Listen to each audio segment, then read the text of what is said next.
За юу яцхан за тэгэхээр энэ 7 оныхаа биткойны апдейтыг хийгээд явчих гэж бодож байна. За BTC дээр нэг гоё дүр зураг үзэгдээд байгаа. За ерөөхдөө түрүүлэн дээр хэдүүлээ яг ярьжсэн. За урд нь юм тааж болж байсан цэг маань ерөөхдөө эргээд pullback хөдөлгөөн бол орж ирж магадгүй. За pullback хөдөлгөөн ороод ирэх юм бол ерөөхдөө бол эндээс өстэй хөдөлгөөн орж ирэх магадaltaй байдаг гэдэг нэг маш олон дугаарын турш ярьж байгаа. За биткойн хувьд ерөөхдөө яг л таазуулжсэн цэгээ дэшээ сэтэрсэн pullback хөдөлгөөн орж ирсэн. Одоо эндээс магадгүй өсөлтийн хөдөлгөөн орж магадгүй гэсэн таамагтай бол байгаад байгаа. За мөн 15 минут руу хэдүүлээ ингээд орох юм бол за 30 руу хариулаа орчих. Арай илүү юм хэсэгтэй харагдах. За 30 минут руу нэг ингээд ороод харах юм бол за энд ингээд спорт болж исэн. Цэгүүд маань дэжгүй сайн ажиллаад байгаа. За дээрээ ингээд харах юм бол тааз ужсэн цэгүүд маань дэжгүй бас хариулт авч байгаад за энд сэтэрэлтийн хөдөлгөөн орж ирээд дээшээ сэтэрсэн байгаа чинь тий. За ямарчсан эхний байдлаар энэ дээр long галжинд орох гэхээр арай баталгаа хүлээх гэх юм бол за хэдүүлээ энэ давыг чухалчж үзэх хэрэгтэй. За нэг давг явчих. За эндээс одоо миний хувьд бол яг арилжааны юу бол position бол одоохондоо бол нэгдэггүй байна. За хэд хэд удаагийн нэг жоохон scalp маягийн арилжаа бол сая өнгөрсөн оны өдрүүдэд бол хийсэн. За энэ даваас дээшээгээ биткойн дээшээ стрээд за эндээс харин correction хөдөлгөөн буюу гоё bullish маягийн паттерн үүсэх юм бол дээшээ дайггүй long чиглэлийн арилжаа орж ирэх болов гэсэн таамаг бол байна.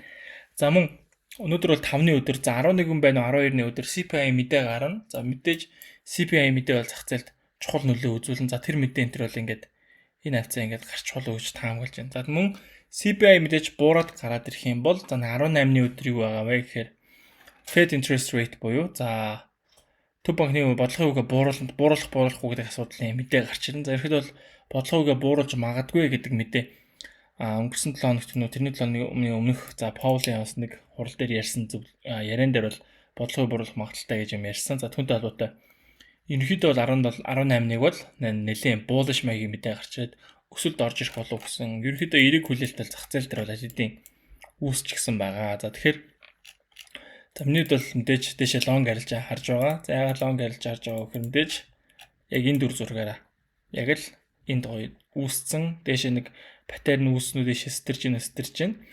Тэгэхээр одоо яг орж болохоор хэмжээний дэжгүй гоё дүр зураг үзүүлэх юм бол дэшээ long орё гэсэн бодол бол байна гэсэн үг.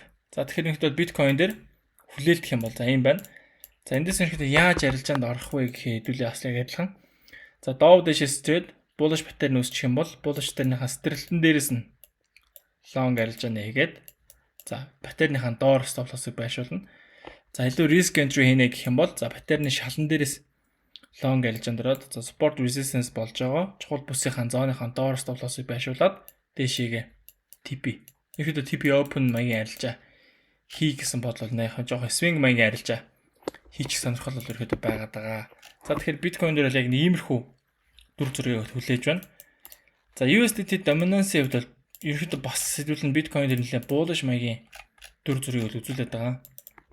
За миний ерөнхийдөө зурснаар бол за ойлгомжтой бах те доошоос магадaltaй паттерн үүсчихсэн. За энэ бас зурж байгаа санагдаж байна. Тааз байна. Доошоос тэрсэн. За энд нэг тэгэхэд жижигхэн fake out маягийн хөдөлгөөн орж ирээд дээшээгээ гарч ирээд буцаад доошоо чиглэлийн юм бол уналтын хөдөлгөөн бол орж ирж байна. Тэгэхээр хэдүүлээ энийг бас ингээ харах юм бол за энэ цэгээс ихэд доошоо ороод за эндээс ихэд дэжгүй correction хөдөлгөөн буюу за bearish маягийн паттерн үүсчих юм бол энэ доошоос тэрх юм бол яг түрүүнийх нь хэдүүлгийнхаа таамаглаж исэн биткойн энэ паттерн бол уруу амралтай гоё үүсчих юм бол дээшээ маш гоё long арилжаанд орох боломж гарч ирэх юм болов уу гэж таамаглаж байгаа. За Ethereum-ийн хувьд хэдүүлээ энд ерөөхдөө бол боломжийг алдшаад эндээс нэг long арилжаанд орсон. Энд дээр хаана алдсан байсан бэ гэхээр хэдүүл чинь би хаана шинжилгээ оруулаа. Энэ хэвд шинжилгээ оруулсан баха. Энэ хэвд оруулсан. Энэ long арилжааг алдсан байна гэдэг байдлаар шинжилгээ оруулсан. Зааварсан дээшээс тэр магадaltaй паттерн үүссэн, дээшээс тэрсэн, pullback хөдөлгөөн орж ирээд дахиад дээшээс тэрсэн. За тэгээд эндээс бол дахиад ингээ харах юм бол дахиад энэ дээр тааз маягийн паттерн болоод за өмнөх паттерны тааз нь одоо шинээр үүсч байгаа паттерныхаа шал болж хувирсан гэсэн үг. За эндээс иймэрхүү гоё паттерн үүсэж хаар нь ерөөхдөө эндээс дээшээ long арилжаанд орсон. За энэ long арилжаа гэдэг нь бас шинжилгээнд дээр нэлээд сошиал хуудасууд дээр нэлээд тавьсан те. Энэ стрэлт штэ. USDT dominance доошоос тэрх юм бол за мэдээж биткойн хаашаа вэ гэдэг нь ойлгомжтой гэдэг өдөр жиргээч оруулсан. За story за манай сошиал хуудасаар ихэд бол оруулсан. За түүнтэй холбоотой яг USDT dominance доошоос тэрсэн. Энэ доошоос тэрсэн. За энэ дээр дэше long арилжаанд орсон. За long арилжааны ашигын тал хувийг энэ хоёр том engulfing candle-ийн дээр бол 50% нь хаагаад за үлдсэнийг нь ерөөд бол энэ bullish дээр нэг доор байршуулж агаад stop loss-оо break-ийн stop loss-оор гарсан гэсэн үг. За түүнээс хойш арилжаагүй байна. За түүнээс хойш хараад алдсан зүйл гэх юм бол энэ өчигдөр одоо шөнийн хугацаанд болцсон юм байл л да. Унтж байгаа хооронд болсон байлаа. Дээшээс straight дахиж pullback орж ирсэн. Энэ таазан дээрээсээ дахиж ирээ шалгаад дээш өсөлтөө болоо орж ирсэн. Тэгэхээр үүнээс хойшоо бол ерөнхийдөө ямар ч арилжаанд орохт нь гоё боломжийг бол өгөөгүй. Харах юм бол ямар ч баталгаа байхгүй болчтой учраас. За тэгэхээр ерөнхийдөө бол Ethereum дээр long арилжаа харъя гэж аваад мэдээж дахиад bullish pattern хүлээх шаардлагатай гэж миний хувьд харж байгаа. Ерөнхийдөө би өөрөө нөө pattern дээр суурилж арилжаа хийдэг учраас ерөнхийдөө pattern хүлээнэ гэсэн үг. Одоо эндээс шууд long арилжаанд орчий гэхээр stop loss хаана байршуулах нь ойлгомжгүй. Тэгээ TP-г хандах нь ойлгомжгүй болчдөг. Тэгэхээр илүү хүлээцтэй хандж агаад за магадгүй энд нэг иймэрхүү жижигхэн за энэ жижигхэн иймэрхүү pattern үүсчих юм бол за эндээс нь илүү long арилжаа хийгээд явчвал дэжгэн болов гэж бодож байна. За мэдээж за 18-нд нэлээд bullish маягийн мэдээ гарч ирнэ гэж та бүхэн таамаглаж байгаа судалгаа бодлого хийсэн бол магадгүй заавал leverage-тэй арилжаа гэхээс илүүтэйгээр spot-оор худалдаж аваад байвал дэжгүй зоон юм болов гэж миний бол хараад байгаа. За ихэд Bitcoin Ethereum хоёр дээр бол нэг иймэрхүү апдейт бол байна. Одоохондоо бол жоохон хүлээлтийн байдалтай байвал зүгээр гэж миний хувьд харж байна. Илүү хүлээж хагаад USDT dominance-ийг л харж чад. Эндээс нэг дайггүй гоё паттернээс доош ханстэрх юм бол дээшээгээ баг цагаар нь Bitcoin Ethereum хоёр дээр long хайлжаанд орвол дайггүй болов гэсэн иймэрхүү хүлээлт бол байна. За түрүүн бас Solana дээр нэг long хайлжаанд ороод гарцсан. За Solana дээр яаж long хайлжаанд гэсэн мэхээр за энэ pullback хөдөлгөөн дээрээс нь long хайлжаанд ороод тэгээд ерөөдөө дээшээ маш хүчтэй өсөлт ороод ирэх юм. За окей гэд break-ийг жоохон дээшлүүлээд тавьсан чинь эндээс break-ийн stop loss-ийг маань авчаад дэше үлдгэн бол ороод ирлээ. Тэгэхээр илүү харж. За Solana дээр яг long хайлжаанд орсон бэ гэхээр бас дэжгүй bullish маягийн паттерн үүссэн. Дэше энд жижигхэн straight pullback хөдөлгөөн орж шахаар дэше энэ чи өдөр байсан шүү. Тэгээ 2 цагүед long хайлжаанд орсон. За энэний хуулган муулган гэхээр харнаа гэх юм бол шаардлагатай гэвэл би хуулганал тавьж болно. Тэгэхээр иймэрхүү байдлаар паттерн дээрээсээ хүлээлт хийсэж яагаад long хайлжаанд ороод байгаа. За одоо Solana дээр юу гэж хүлээж байна гэхээр бас нэг иймэрхүү паттерн хүлээн гэсэн үг. За иймэрхүү паттерн үүсээд ирэх юм бол шалан дээрээс нь long арилжаа, стрэлт дээрээс нь long арилжаа. За магадгүй стрэлт гараад ирэх юм бол pullback дээрээс нь long арилжаа. За иймэрхүү байдлаар ихтэй арилжааны 3 оролтыг яг агшилт мөрдөөд за мэдээж risk reward-ийн харьцааг тооцож агаад арилжаанд орж байгаа гэсэн үг. За ерөнхийдөө бол ингээд дуусгах гэж бодож байна. Ерөнхийдөө одоохондоо яг Bitcoin-ийн 15 метр авах юм бол ерөнхийдөө харьцангуй түүх бас дэжгүй паттерн бол яг үүсээгүй байгаа учраас энд нэг иймэрхүү паттерн үүсч нэхэр би ерөнхийдөө нэг иймэрхүү нарийнхан паттерн дээр л жоохон ихтгэл муутай байдаг учраас жоохон хүлээлтийн байдалтай бол байна.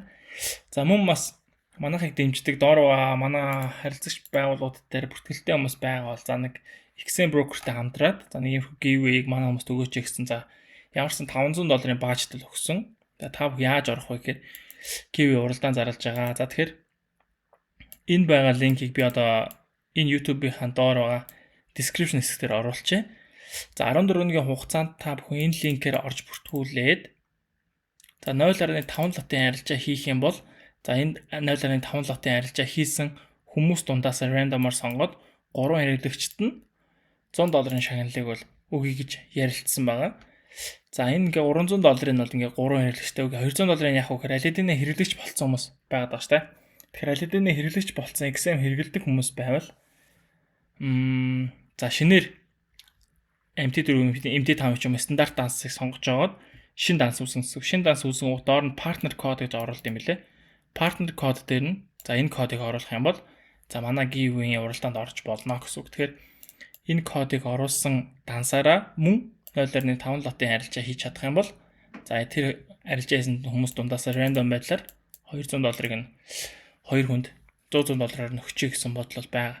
За мөн энэ $500 шагналыг манай хэрэглэгч нарт өгөнгүүтээ за XM-ийн зүгээс юу шийдсэн бэ гэхээр за гала уулзалт гэдэг юм болох юм байлаа. За XM хэрэглэдэг хүмүүс дунд ерөөд бол нэг үчиг маш гоё өнгөрөөдөг юм аа. Гала уулзалтанд танаас хэрэглэгч нарын ирүүл гоё штэ гэдэг байдлаар хандсан. За тийм учраас гала уулзалтайгаа мэдээлэл хүргэх юм бол за оролцох хэрэг нь бол ерөөдөө 2 лотын арилжаа хийсэн байх хэрэгтэй юм билээ.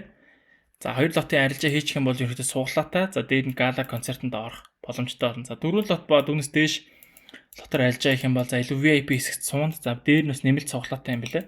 Тэгэхээр нэмэлт цуглаа гэдэг нь юу юм бэ гэхээр за нэг машин тэрэг ч юм уу за машин хамгийн супер шагналт нь машин гэсэн. За тэгээ босдоор бол Apple-ийн бүтээгдэхүүнүүд замун бас нэг тодорхой хэмжээнд арилжаа хийх боломжтой мөнгөн дүнхүүдийг өгөх юм байлээ. За тэгэхээр бас нэлээд дайггүй суулаатай гэж надад бол ажилтнаа хэлсэн байгаа. За бүртгэл хаагдах хугацаа нь 9 сарын 19-ний өдөр байгаа юм билээ. Яг үйл ажиллагаа болох өдөр нь 29 сарын 27-ны өдөр болох юм билээ. Тэгэхээр та бүхэн энэ линкээрээ орж бүртгүүлээд за 0.5 лотын арилжаагаа гүйцэтсэн бол 2 лот болгочих юм бол за 9 сарын 19-ээс өмнө хэдүүлээ XM гэдэг сайт руу орж агаад бүртгэл үүсгэх хэрэгтэй. За тэн дээр promotion гэдэг хэсгээр дарах юм бол за Mongolian Gala концерт гэдээ байлаа. Тэн дээр дарж ороод бүртгүүлчих юм байлаа. За тэгээд бүртгэлээ үүсгэж чадах юм бол та бүхэн бүртгэлээ үүсгэж чадаад за дээр нь 2 лотын арилжаа хамгийн багадаа хийцэн байх юм бол за энэхүү Gala концертанд ирээд за дээр нь бас суглаа муглаа хийгээд түүнээс хойш хонжуур очих боломжтой юм билээ. За ингээд ерөнхийдөө бол энэ 7 өдрийн дугаар дээр манайх доороо партнеруудтайгаа илүү бичиж хандаад за ерөнхийдөө манай харилцагч нарт ерөнхийдөө юм өгөх талаас ажиллая гэдэг байдлаар хандаа. За ерөнхийдөө иймэрхүү giveaway уралдааныг бол та бүхэндээ зарлаж байгаа шүү. Тэгэхээр та бүхэн энэхүү боломжийг бас ашиглаад аваарай гэж хэлмээр байна. За ерөнхийдөө ингээд та бүхэн за крипто дээр арилжааг сонирхолтой бол Binance Bridge-ийг сонгож арилжаа гэрээ. За Forex дээр манайхтай хамтарч ажиллаж байгаа бол XM болон MOT EBC Financial гэсэн брокертэй ажиллаж байгаа. Тэгэхээр манай доороо description-с дээр тус бүрийн линк байгаа. Та бүхэн бүртгүүлээд орох юм бол за ерөнхийдөө тухай бүрд нэмэрхүү брокерүүдтэйгээ бижүүдтэйгээ хамтарч агаад харилцагч нартай илүү бас ээлтэй та бүхэндээ илүү бас боломжийг олгох талаас нь ажиллана гэж хэлмээр байна. За ингээд дараагийн дугаар дээр уулзтлаа. Түр баярлалаа.